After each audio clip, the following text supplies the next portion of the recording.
പെരിയാർ കടുവാ സങ്കേതത്തിനുള്ളിൽ അനുമതിയില്ലാതെ തമിഴ്നാട് സംഘം ഡ്രോൺ പറത്തി. മുല്ലപ്പെരിയാർ കനാലിന്റെയും വനമേഖലയുടെയും ദൃശ്യങ്ങളാണ് അനുമതിയില്ലാതെ പകർത്തിയത്. ദൃശ്യങ്ങൾ പെരിയകുളം MLA ഇൻസ്റ്റാഗ്രാമിൽ പോസ്റ്റ് ചെയ്യുകയും ചെയ്തു. വിവരങ്ങളുമായി സിബി കൂടി ചേരുന്നുണ്ട്. സിബി, മുല്ലപ്പെരിയാർ വിഷയവുമായി ബന്ധപ്പെട്ട് കേരള തമിഴ്നാട് അടക്കമുള്ള ഒരു വിവാദം തന്നെ നടക്കുന്നുണ്ട്. അപ്പോൾ ആ ഒരു സമയത്താണ് ഇപ്പോൾ ഡ്രോൺ പറത്തിയത്. അനുമതിയില്ലാതെ തമിഴ്നാട് സംഘം ഡ്രോൺ പറത്തിയിരിക്കുന്നത്. മറ്റ് വിശദാംശങ്ങൾ എന്തൊക്കെയാണ്?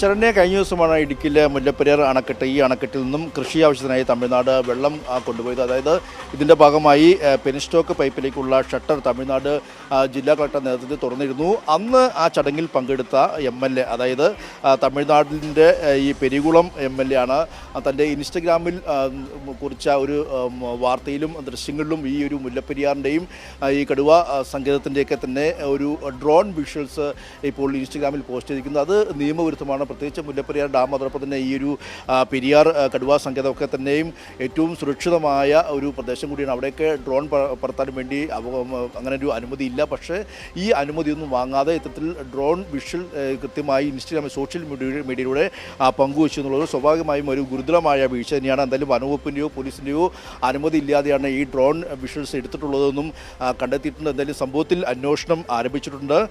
ഈ പെരികുളം MLAയുടെ ഇൻസ്റ്റഗ്രാം അക്കൗണ്ടിൽ നിന്നുള്ളതാണ് ഈ വീഡിയോ കണ്ടെത്തിയിരിക്കുന്നത്.